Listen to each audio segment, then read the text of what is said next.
Bom dia, boa tarde, boa noite. Sejam muito bem-vindos e muito bem-vindas a mais um episódio do Prototipando. Meu nome é Pedro Piovan. Por um erro de critério, eu sou host desse podcast. E o Prototipando ele tem como objetivo a gente realmente costurar e co-criar ideias para um futuro que seja menos distópico e mais utópico. Acho que a gente pode se definir dessa forma. Bom, a gente está prototipando faz alguns anos, eu acho que a gente ainda não entendeu como a gente se define, então nada melhor do que estar constantemente prototipando uma definição para o nosso podcast. Com perdão da piada ruim, hoje a gente conversou com o Ravi. O Ravi, ele é designer organizacional, facilitador, mapeador de sistemas, também músico e amante do pensamento sistêmico, estudante de psicologia e aficionado por tecnologia. Ele é parceiro na Target Team, uma consultoria de design organizacional que é focada em autogestão e transformação cultural.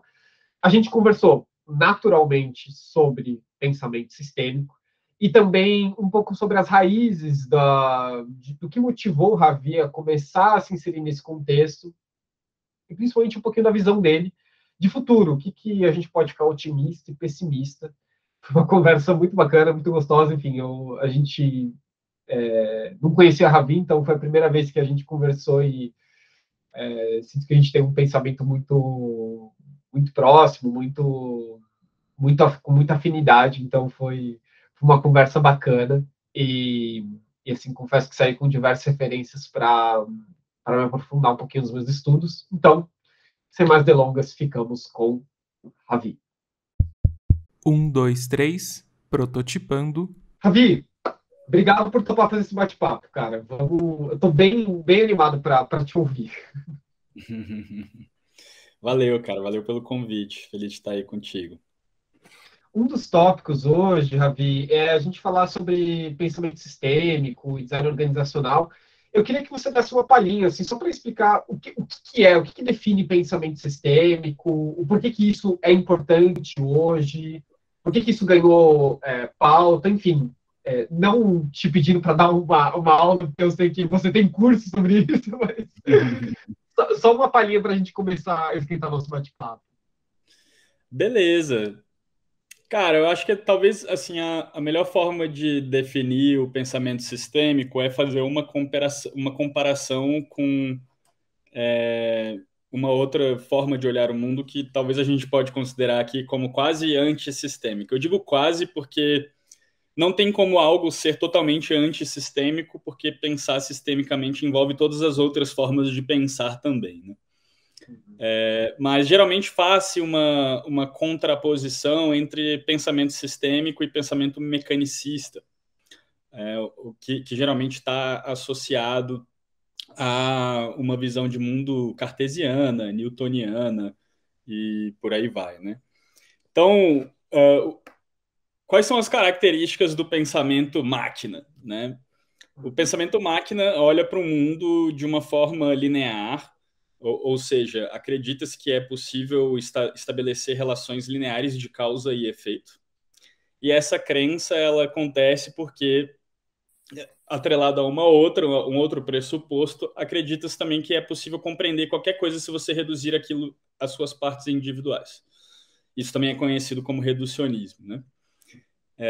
Então, assim, se você acredita que é possível estabelecer relações de causa e efeito lineares para fenômenos sociais ou para qualquer coisa que você interage no seu dia a dia, e se você acredita que é possível conhecer qualquer coisa reduzindo isso em partes, parece que há um outro terceiro pressuposto aí, que é você também acredita que é possível conhecer a realidade de uma forma objetiva. Então não existe aí uma interferência da subjetividade do observador, né? Nós, enquanto indivíduos, temos como conhecer a essência das coisas. E é a partir desses três pressupostos, né, que eu apelido eles de linearidade, de reducionismo e de objetividade, que você constrói, então, toda uma forma de olhar para o mundo que a gente apelida, claro, de uma forma bem sarcástica e danosa, de mecânico. E a ideia do mecânico é realmente uma alusão à ideia de máquinas, né? Porque quando você fala de uma máquina, você está falando de algo que funciona de uma forma relativamente linear. Lógico que isso pode ser questionado, né? As máquinas elas podem ter alguns aspectos não lineares ali, mas o que eu quero dizer com linearidade é que eu sei que uma coisa causa outra, que causa outra, que causa outra. E quando eu olho para uma máquina, é muito fácil eu diagnosticar um problema dela. Talvez não seja tão fácil, eu posso estar sendo aqui arrogante e pessoas que trabalham diagnosticando problemas em máquinas podem me odiar por causa disso, né? E claro, depende do tipo de máquina que a gente está falando. Uma coisa é eu diagnosticar um problema num relógio, outra coisa é eu diagnosticar um problema num foguete. Ainda assim, é tudo máquina e dentro deste processo, geralmente o pensamento analítico, que envolve dividir as coisas em partes, né, e analisar as suas partes, ele é o suficiente. Então, o pensamento sistêmico ele é uma contraposição a esses pressupostos, né? Enquanto num olhar mecanicista a gente atribuiria relações de causa e efeito lineares, num olhar sistêmico nós partimos do pressuposto de que as relações elas são não lineares e circulares, elas se retroalimentam, né? Enquanto eu achava que é possível conhecer qualquer coisa quebrando aquilo em partes individuais e analisando as suas partes, eu aqui no pensamento sistêmico eu entendo que eu só posso conhecer qualquer coisa a partir da relação entre as partes e não das partes individuais, né? E depois o pensamento sistêmico ele traz uma premissa muito importante, que é a questão da subjetividade.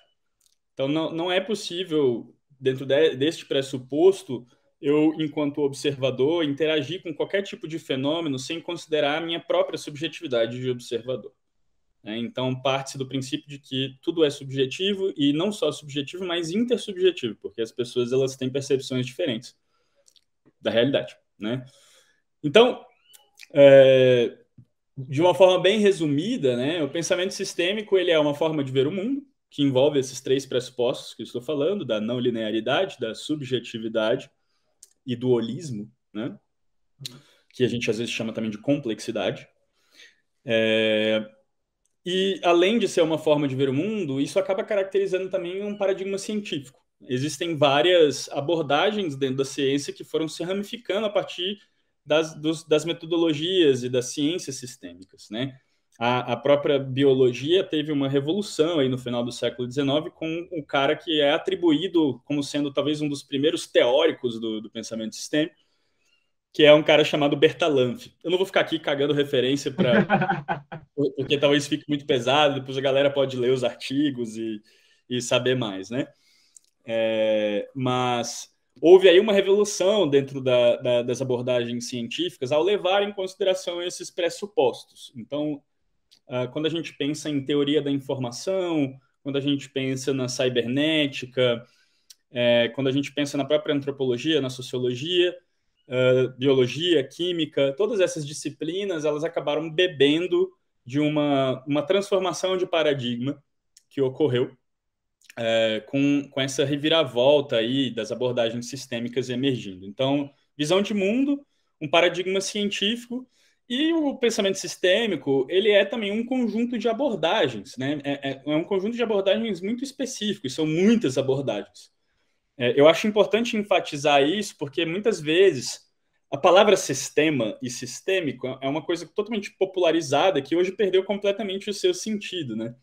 É igual cultura e mindset, ou o próprio design, né? Você tem hoje, quando a gente tem algum tipo de problema, geralmente a galera simplifica tudo dizendo, isso aí é porque a galera não tem um mindset de crescimento, ou porque a nossa cultura é tóxica e a gente não tem um problema cultural, né? Ou, em outra instância, não, o problema é o sistema. Somos nós contra o sistema, né? Então, eu gosto de enfatizar essa questão de que também é um conjunto de abordagens, porque existem realmente muitas ferramentas e abordagens práticas muito elaboradas e testadas e desenvolvidas por milhares de pessoas, homens e mulheres, que vem testando essas abordagens em diferentes campos, né? Então, você vai ter abordagens sistêmicas muito específicas dentro da área organizacional, dentro da questão social, ambiental, a própria ecologia, como um campo de estudo, a gente pode olhar como sendo uma ramificação de ciências sistêmicas, né? A ecologia ela já nasce neste campo que bebe diretamente de abordagens sistêmicas, né? Então, para resumir, né, o pensamento sistêmico é uma forma de ver o mundo, é um conjunto de abordagens e também um paradigma científico. Interessantíssimo, Ravi. Me conta uma coisa, como é que você... Quando foi a primeira vez que você entrou em contato com isso, assim? E como é que foi essa virada, esse clique? Você falou, caraca, isso aqui é importante, eu preciso olhar para isso aqui e me aprofundar nisso aqui. Como é que foi esse momento de encontro com o pensamento sistêmico? Perfeito. Cara, eu sou uma pessoa muito privilegiada, né? Eu sou filho de educadores ambientais, meus pais são do teatro ambiental e sempre foram envolvidos com movimentos sociais e ambientais. E eu realmente tive uma introdução a toda a questão da ecologia, da sustentabilidade e tecnologias sociais como permacultura. Eu tive isso em casa, né? Tive esse privilégio. Na verdade, demorou para eu sacar que esse contato que eu tive em casa com essa coisa era tão relevante e era tão pouco difundido, na verdade. Eu partia do pressuposto de que estava dado e todo mundo, na verdade, tinha contato com essas coisas, né? Porque eu não conhecia outra realidade. E aí foi quando eu tive contato com sei lá, com o mundo da engenharia, que eu flertei durante um tempo, que eu comecei a perceber que existiam ali abordagens completamente diferentes, né? Ainda mais entrando em contato com o mundo da gestão depois e tal, eu comecei a me tocar que, putz, são paradigmas completamente diferentes, né, no que a gente está operando aqui. Então, para mim, começou muito cedo, né? Mas talvez, assim, eu posso dizer que o momento em que eu entrei em contato de uma forma mais séria com este campo foi aí mais ou menos uns 10, 11 anos atrás, quando eu tive contato com uma tecnologia social que é voltada para design de projetos colaborativos, chamada Dragon Dreaming. Ela ficou bastante popular aqui no Brasil, bastante gente conhece, né? E essa metodologia, ela é um conjunto de várias abordagens e é fundamentalmente baseada no pensamento sistêmico e as suas várias ramificações, né? Mas, de forma resumida, assim, para mim o contato ele vem realmente com a ecologia, tendo sempre tido essa proximidade, né, com temáticas relacionadas à sustentabilidade e questões sociais. Eu tava refletindo aqui, Ravi, que assim, muito do nosso insucesso, vamos falar assim, ou das nossas crises que a gente vive hoje, né? Acho que crises sociais, crises empresariais, crises econômicas, elas estão muito relacionadas a uma limitação de como ler o mundo e como se posicionar no mundo, né? Acho que o pensamento linear, mecanicista, né, que você estava trazendo, ele se provou, e para quem acha que ainda não entendeu isso, uma hora vai ter que entender, que ele se provou incapaz de nos ajudar a construir um mundo mais possível, né? Ou até um planeta mais possível, né? Porque esse pensamento mecânico ele está levando a gente a pensar em sair do planeta, né? E assim, a coisa mais, pelo menos para mim, a coisa mais boring que deve existir é você estar em Marte, cara. Tipo, que merda, assim, perdeu as cores, perdeu o sol, você perdeu todo o contato que a gente tem com essa natureza múltipla. Puta, que bosta que deve ser morar em Marte, mas enfim. E eu acho que esses acrônimos, né, VUCA, BUNny, etc., eles acabaram mais do que a importância do fundamento deles, né, que, enfim, são conceitos VUCA acho que um pouquinho mais fundamentado, mas assim, ele mais do que a importância do fundamento deles é como eles conseguiram deixar emergente essas pautas, né? Tipo, ó, se a gente não lê o mundo a partir da sua volatilidade, a partir da sua incerteza, a gente está ferrado. Né? A gente vai caminhar para o futuro que a gente já conhece, já produziu muita cultura, que é a distopia. Então, eu queria te ouvir um pouco sobre esses acrônimos e como é que você vê a importância deles principalmente no mundo empresarial, que são as máquinas que regem um certo movimento. Perfeito, perfeito. Cara, eu acho que assim, especialmente dentro do mundo corporativo, existem milhares e milhares de jargões que são utilizados o tempo todo para tentar descrever alguma coisa, né? E tem um fenômeno que acontece em qualquer meio especializado, né? Quanto mais você se especializa, mais você utiliza termos que são abstratos. Se você olha para a sua própria área e com quem você se comunica, você vai perceber que, ao se comunicar com pessoas da sua própria área, você começa a utilizar uma série de jargões que só vocês entendem, né? E esses jargões específicos, eu não vejo nenhum problema específico com os jargões. Eu acho que a minha questão é mais na forma como as pessoas utilizam isso de uma forma indiscriminada, geralmente para transmitir uma ideia de que elas estão falando de algo muito profundo, mas o nível de abstração que elas estão levando aquilo é tão alto que aquilo deixa de ser útil. Então, eu costumo brincar utilizando uma comparação que se eu chamo uma vaca de mamífero, eu perdi todas as características da vaca. Né? Legal, uma vaca é de fato um mamífero, mas se eu chamo ela simplesmente de mamífero, eu já não tenho mais nada da vaca. Né? Perdi todas as qualidades dela, que são específicas dela. Então, quando eu vejo a galera utilizando termos como VUCA e BUNNY, eu entendo, se eu empatizo, eu entendo que o que a galera está querendo dizer é nós estamos num mundo altamente complexo e as ferramentas que a gente utilizou no passado, que são herança de uma era mecanicista, elas não são mais o suficiente, né? Só que eu vejo a galera falando isso para justificar ferramentas como metodologias ágeis sei lá, OKRs, por exemplo.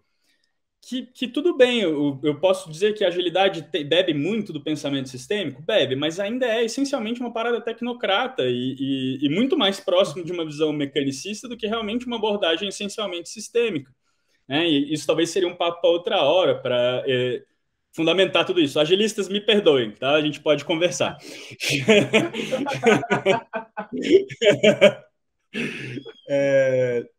Mas, assim, tem várias coisas aí para pegar, cara. Primeiro que, quando eu utilizo um termo como esse,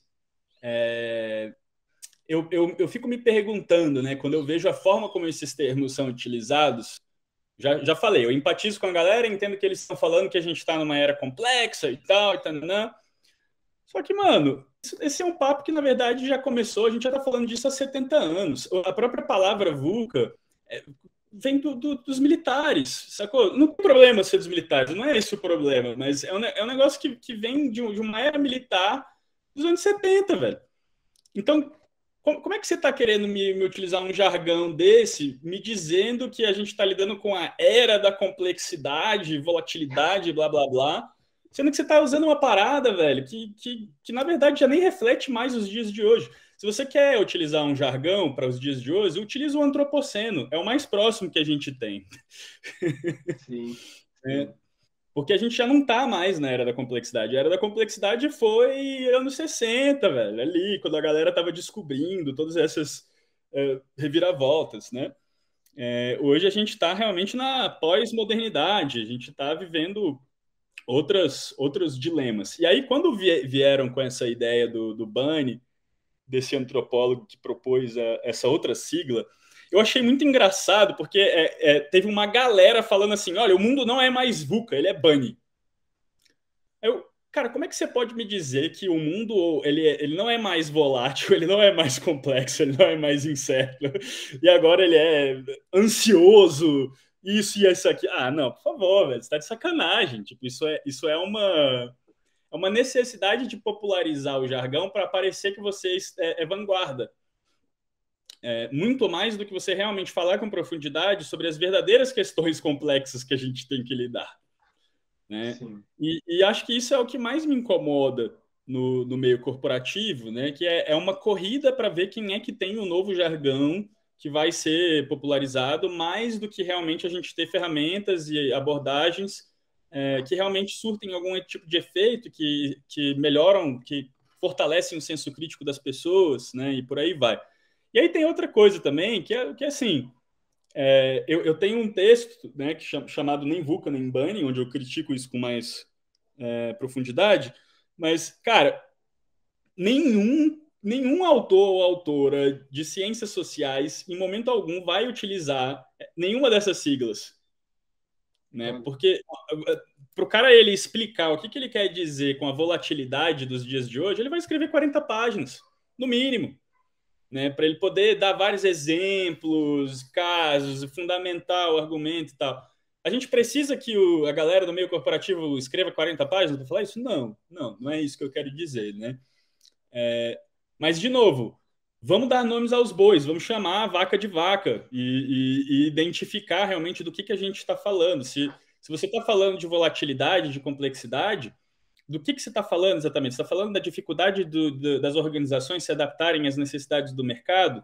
Você está falando de que hoje o mundo ele é globalizado, altamente interconectado, e as pessoas elas estão sobrecarregadas com informação e não conseguem lidar com isso?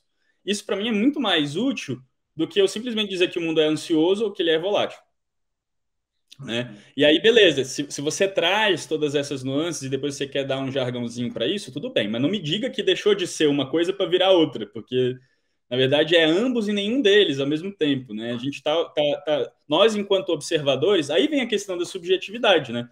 Nós, enquanto observadores, estamos dando nomes para os fenômenos que a gente observa e criando jargões para se comunicar com o nosso meio. E é só isso que significa. Eu chamar o mundo de VUCA não quer dizer nada mais do que isso, né? Então, assim, eu acho que o meu convite para a galera, de uma forma geral, em relação a esses termos, não é uma questão de parar de usar os termos, mas se esses termos são importantes para você, fundamente eles. E reduza o nível de abstração. Eu não preciso utilizar um termo militar para dizer que o mundo é complexo. Eu não careço disso. Eu posso descrever isso de várias outras formas. Posso falar de subjetividade, posso falar de não linearidade, né? Posso falar de holismo, de complexidade, e por aí vai. Então, eu acho que o convite é mais para a gente baixar o nível de abstração e se preocupar menos com essas tendências, né, de querer estar à frente com os jargões mais populares. Porque muito mais importante do que a gente ter jargões populares é a gente ter pessoas exercitando o raciocínio crítico, né, e realmente investigando o tecido social, buscando formas de intervir que são realmente efetivas. E se você faz isso, né, se eu tenho, sei lá, um grupo de pessoas numa favela que se organizam para criar programas sociais e eles nunca utilizam a palavra VUCA para dizer que eles estão fazendo uma intervenção sistêmica, foda-se. Para mim é maravilhoso, eles estão fazendo o trabalho deles, eles não precisam nem saber que existe esse jargão, né? Então, acho que esse é o ponto. Como é que isso chega para você? Cara, Puta merda, né, Ravi? Tem tanta coisa aí, cara, mas eu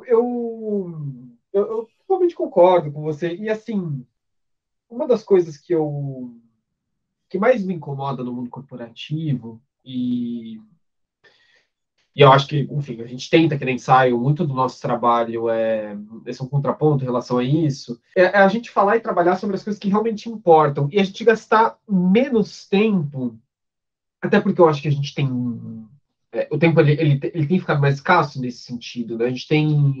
A gente vive uma emergência global em que o reloginho agora ele está contando em contagem regressiva, né? Para vários temas, mas eu vejo o mundo corporativo às vezes muito preocupado em conversar e fica em alguns loops muito degenerativos e não fala sobre o que realmente importa, que é assim, vamos facilitar a vida daquela pessoa, vamos deixá-la mais saudável, vamos fazer com que a nossa empresa, de alguma forma, seja menos danosa.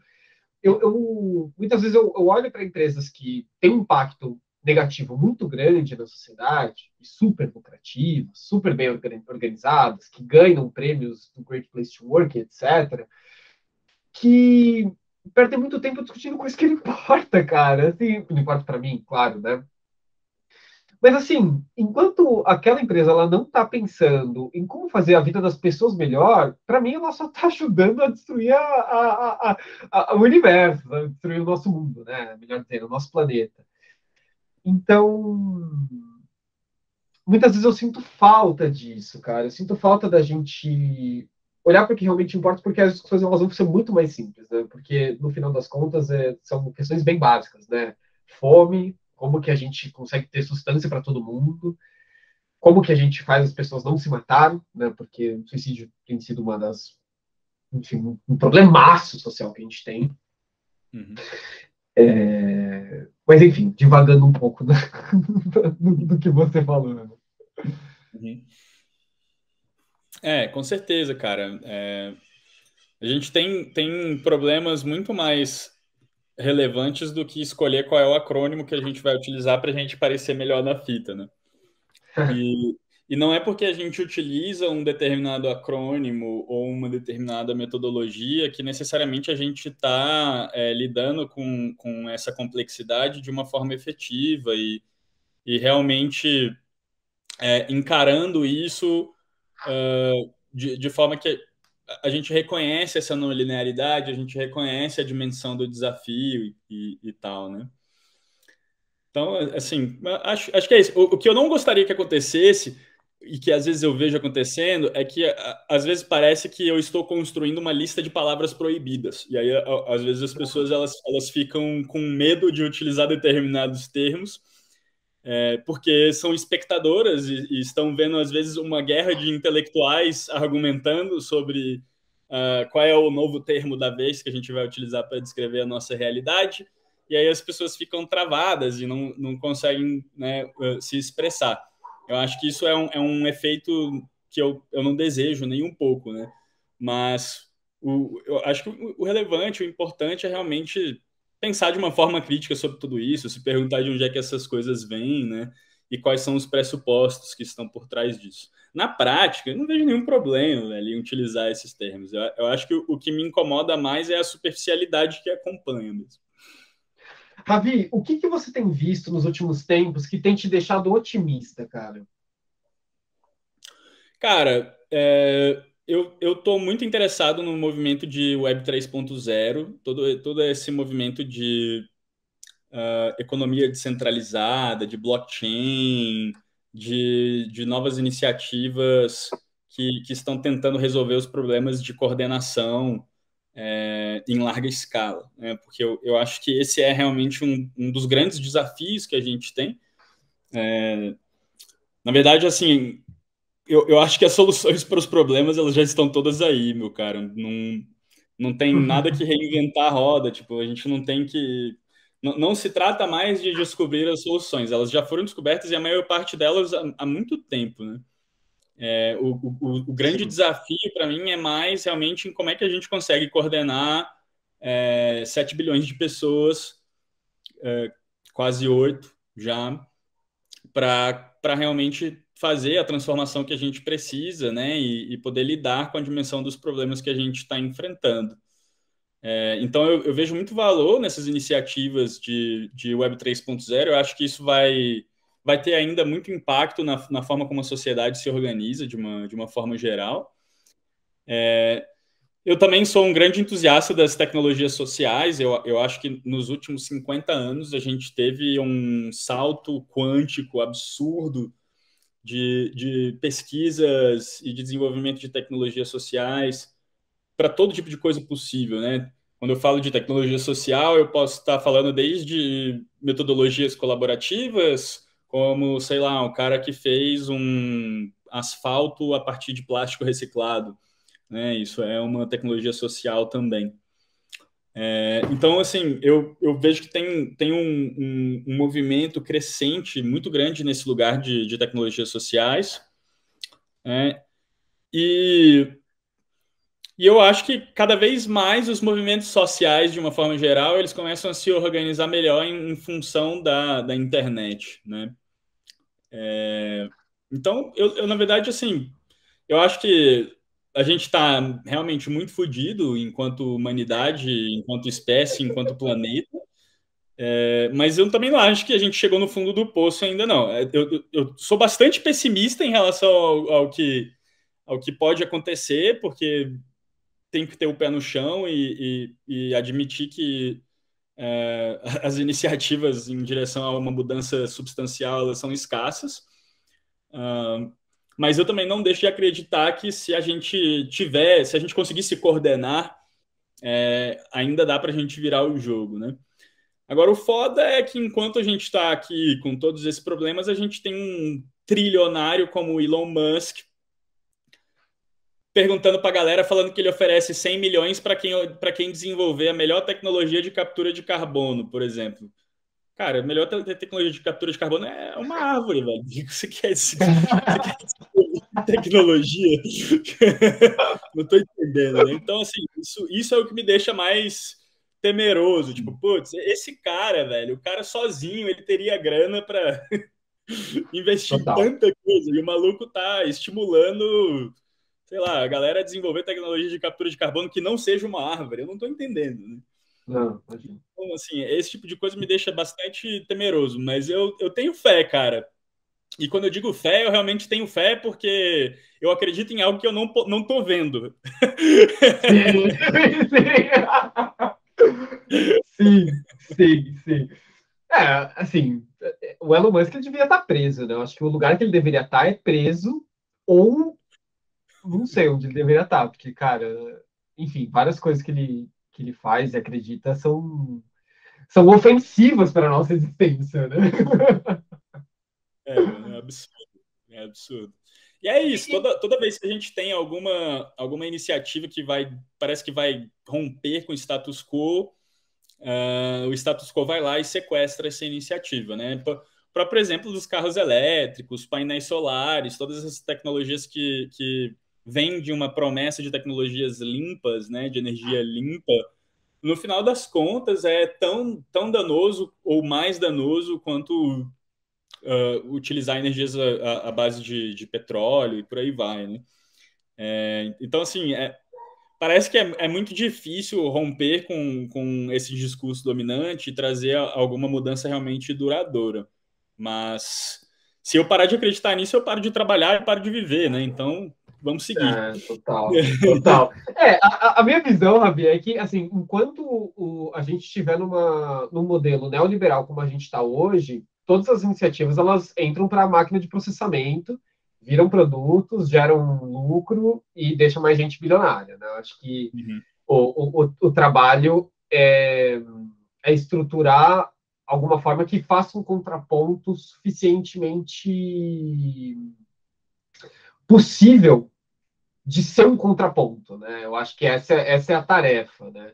E aí, claro que eu só tô cagando um monte de termo lindo aqui, porque fazer isso é difícil pra caramba, né? Afinal, foi a gente que fez, né, essa estrutura que a gente vive hoje. Exato.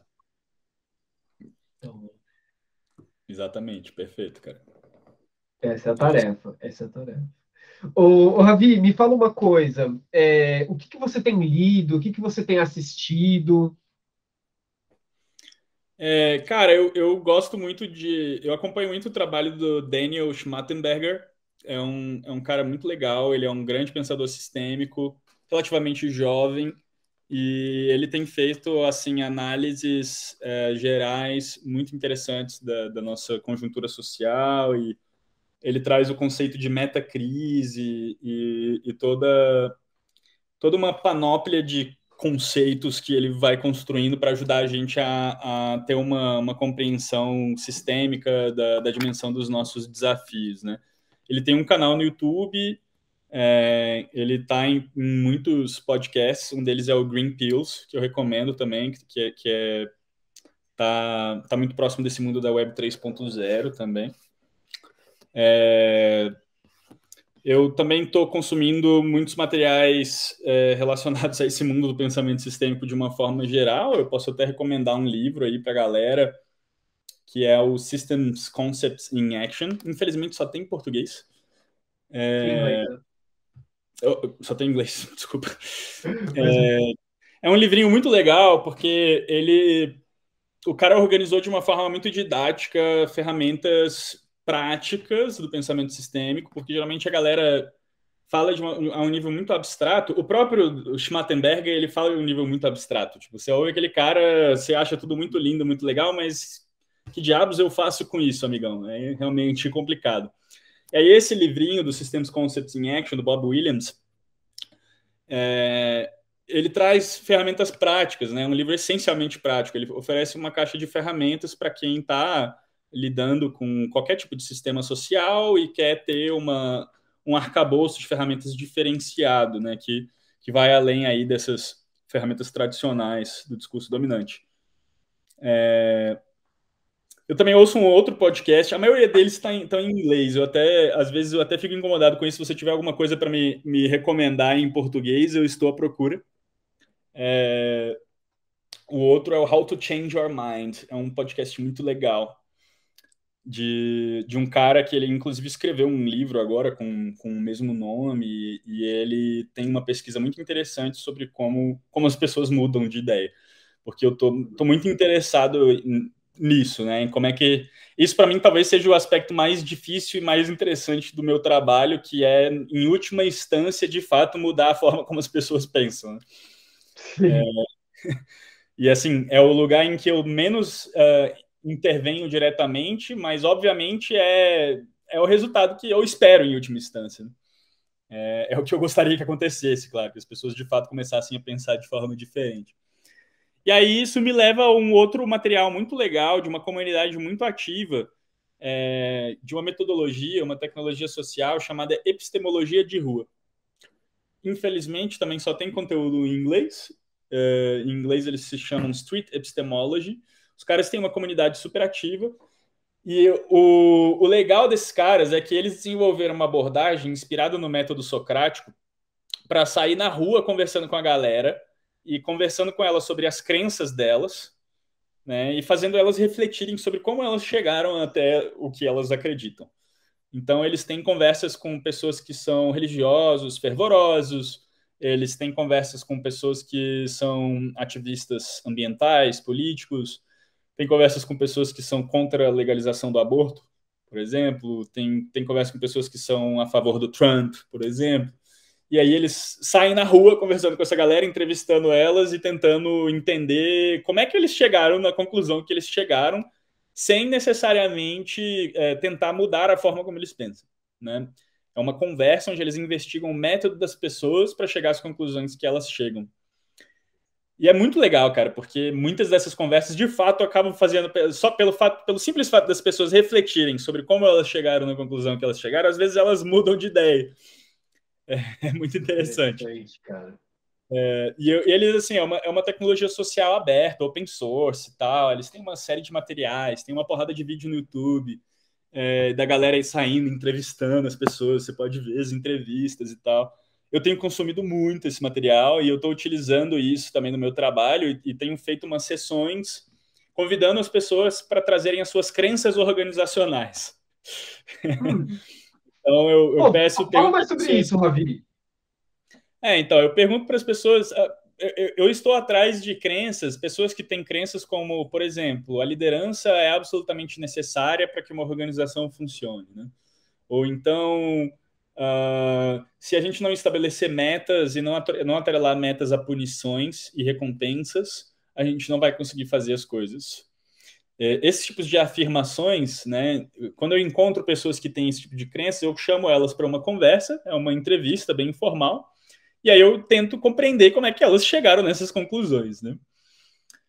Ontem mesmo eu fiz uma entrevista muito legal com a menina que ela acreditava que a liderança era absolutamente essencial e que sem isso nada sai do lugar, que tem que ter gerenciamento, que tem que ter direcionamento e tal. E aí foi muito interessante porque a gente teve uma conversa e ela começou com essa crença e eu perguntei para ela, uma das abordagens dessa técnica, né, dessa metodologia, é você começar perguntando para a pessoa, numa escala de 0 a 100%, o quanto que ela acredita naquilo. E aí ela já começou falando, eu acredito 80%. Já não era 100, né? Uhum, uhum. E aí foi interessante que eu perguntei, beleza, mas como é que você chegou à conclusão de que a liderança é essencialmente, é absolutamente necessária, né? Aí ela me contou dois casos. Um caso em que ela teve uma liderança que ela considerou não muito saudável, que era o seguinte, ela tinha liberdade total para decidir como ela fazia as coisas e o que ela fazia. E aí, quando ela chegava lá e decidia como ela fazia, ela chegava para o líder dela e o líder dela falava que não era bem assim e tal, eu gostaria de outra forma. Então, ela tinha que refazer o trabalho. Então, isso para ela não era um bom modelo de liderança. Né? E ela falou de um outro modelo de liderança que para ela era saudável, que era um líder que acompanhava ela, que basicamente microgerenciava ela, e que estabelecia exatamente como é que ela tinha que fazer as coisas. Né? E aí, dentro da metodologia, a ideia não é eu focar no conteúdo em si do que a pessoa está dizendo, mas eu entender como que ela chegou nessa conclusão. Né? Uhum. E aí eu perguntei para ela, beleza, mas então assim, o que você está dizendo é que para você a liderança que você considerou como sendo saudável aí, ela é boa porque ela te deu clareza do que é esperado de você? É isso que você quer dizer? E ela disse, sim, é isso. Ela me deu clareza. Eu tinha uma clareza total do que era esperado de mim, do que eu tinha que fazer. Então, isso para mim é ótimo, porque aí eu consigo fazer o meu trabalho, né? E aí eu fiz um exercício de pensamento com ela muito simples, que era assim, você acha que é possível você ter clareza do que é esperado de você sem que alguém, além de você, faça isso? Você acha que é possível você mesma estabelecer o que tem que ser feito e você conseguir essa clareza? E ela pensou um pouquinho e falou, sim. Beleza, mas então, como é que tá então a sua crença de que a liderança é absolutamente necessária? Porque pelo que você está me dizendo, a única coisa que faz a liderança ser necessária para você é ela te dar clareza do que é esperado, mas você acabou de dizer que você consegue ter essa clareza sem alguém te dizer. Ela é verdade, então afinal eu acho que eu não preciso disso. Sensacional. Então, assim, em momento algum, meu objetivo era mudar a ideia dela, né, sobre isso. Lógico que eu sou adepto da autogestão e um dos meus objetivos é acabar com a cadeia de comando. E isso é declarado, e ela sabe disso, né? Mas em momento algum eu estou ali tentando mudar a forma dela de olhar para isso, né? Eu estou, de uma forma muito respeitosa, questionando como é que ela chegou a essa conclusão, né? Então, assim, ó, tem sido muito interessante esse experimento. Eu quero fazer um total de 150 entrevistas no início e depois fazer alguma coisa com esse material, né? Porque no meu trabalho com consultoria em organizações, eu lido muito com esse tipo de crenças. E geralmente são coisas muito abstratas e muito parecido com o que ela falou, sabe? Tipo, cara, eu preciso de um líder porque eu preciso que alguém me dê clareza do que é esperado de mim. Né? Então quer dizer que se todo mundo tiver clareza do que é esperado de si, ninguém precisa de líder? Sim, então é isso, cara. Então beleza, isso se chama autogestão, galera. Bem-vindos. Sensacional, sensacional. Ravi, para gente abrindo os trens de pouso aqui, eu queria fazer uma última pergunta, cara, que é uma pergunta que eu gosto, na verdade, de ressoar para todos os entrevistados do Prototipando, que Uhum. não fui eu que fiz, inclusive. Não fui eu que modulei, mas, enfim, eu era muito fã do Abu Janra, né, do Uhum.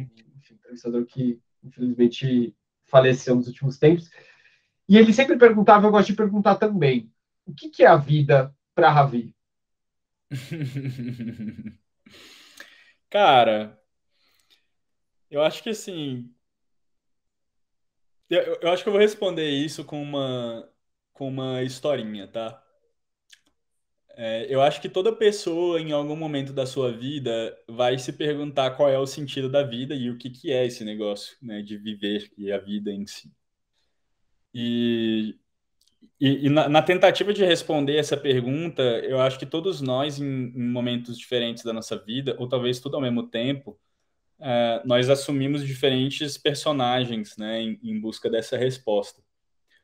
Um dos personagens que eu acho que se manifesta e que, de novo, eu acho que todos esses personagens vivem em todos nós, né? Aqui atira a primeira pedra quem nunca esteve em nenhum desses sapatos aí.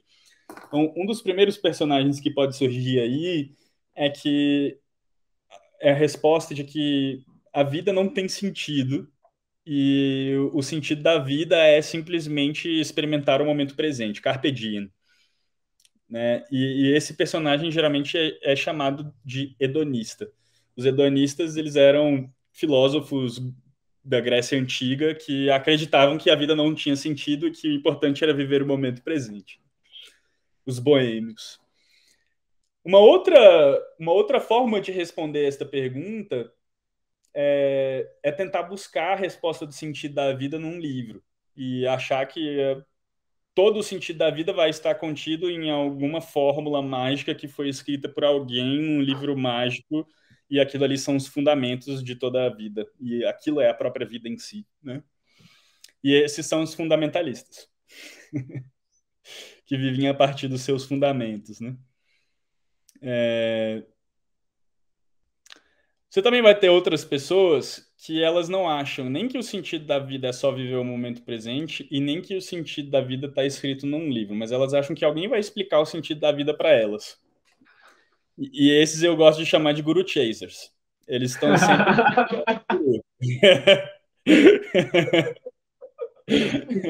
E é engraçado, né? Porque um guru chaser, ele pode facilmente virar um fundamentalista ou um hedonista em algum momento. E os guru chasers somos, né? Todos nós somos guru chasers em algum momento.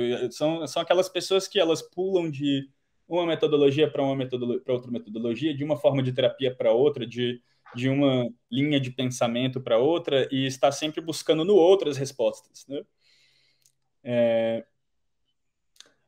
E, claro, eu acho que tem uma outra forma de olhar para essa busca do sentido da vida, que é entender que provavelmente a vida não vai ter um único sentido. E é um clichê, mas todo clichê tem uma razão de ser, né? Mas talvez o sentido da vida seja a própria busca pelo sentido, né? Aquele clássico clichêzão lá de que o que importa não é o objetivo, onde você quer chegar, mas o caminho que você vai trilhar para chegar até lá, né? E esse, pegando emprestado aí do Joseph Campbell, eu gosto de ver como sendo um herói ou uma heroína, ou talvez um outro nome que alguém dê que não dependa de um gênero para isso, né? Então, cara, a vida para mim é um conjunto de tudo isso, porque eu acho que eu sou hedonista, guru chaser e fundamentalista e herói o tempo todo. Mas é essa busca contínua, sabe? Essa dança de reconhecer que, opa, cheguei em um lugar e agora eu quero mais, né? E para mim, eu tenho um slogan pessoal, que é como eu gosto às vezes de chamar, que é o sentido da minha vida, né? Aquilo que eu busco na minha vida é construir relações ganha-ganha, é construir relações em que ninguém tenha que perder para a gente poder se relacionar, né? E que ao estarmos juntos, nós podemos mutuamente nos beneficiar, nós geramos um processo de aprendizagem mútua, né? E acho que é isso. É meio piegas, mas é isso aí. O que não é, né, Ravi? Acho que o que não é piegas, né? Cara, eu acho que a vida para mim é um grande clichê, assim. Para mim, às vezes eu falo para minha companheira, eu falo assim, nossa, às vezes eu me sinto, cara, num cartoon, assim, porque para mim é tudo muito caricato. E aí ela fala, puta, de fato você tá precisando de uma psicóloga, de um psicólogo, assim, você tá precisando de uma terapia, né? Show. Ravi, cara, para quem se interessou no nosso bate-papo, quer conhecer um pouco mais sobre o pensamento sistêmico, além, claro, das referências que você deixou aqui, quer saber um pouquinho mais do teu curso, que você vai dar aula daqui a pouco também, e do teu trabalho como consultoria, como é que as pessoas te acham, como é que elas ficam sabendo de você e do teu trampo? Beleza. Bom, eu trabalho numa consultoria chamada Target Teal. É só procurar targetil.com ou procurar no LinkedIn ou no Instagram. Eu também estou no LinkedIn, a galera pode se conectar comigo se quiser. E eu tenho ali né, eu escrevo ali vários artigos no blog da Targetil. Então, é o meu canal principal, assim, de divulgação do meu trabalho. Eu acabei centralizando tudo ali mesmo. Legal. Ravi, cara, brigadão pelo teu tempo. Obrigado pelo compartilhamento de todo o teu pensamento, as suas informações. Foi muito legal ter uma troca contigo. E é isso aí, cara. Tamo junto. Espero gravar uma próxima contigo aqui, uma V2 desse tópico, porque eu acho que tem bastante coisa ainda pra gente tocar. Massa, querido. Pô, valeu pelo convite aí. Eu adorei te conhecer também. Achei super legal. Super top uma segunda rodada. Outros encontros informais também. E vamos que vamos. Até o próximo episódio. É isso, pessoal. Esse foi o nosso prototipando de hoje. Fica aqui mais uma vez um agradecimento para o Ravi. Foi uma conversa muito construtiva, cara. Eu tô bem animado para buscar um pouquinho do que ele citou aqui para nós. Se você gostou desse podcast, desse episódio, eu recomendo. Foi o episódio que a gente gravou com a Ana Flávia. A Ana, ela explorou bastante sobre o que são os polímatas, e eu acho que é uma ótima complementariedade para o que a gente conversou aqui hoje. Na verdade, por alguma decisão do destino, esses dois episódios ficaram um atrás do outro, um na frente do outro, então nada melhor do que já pular para aquele, se você ainda não ouviu. É isso, pessoal. Um abraço para todos, fiquem bem e a gente se vê no próximo Prototipando.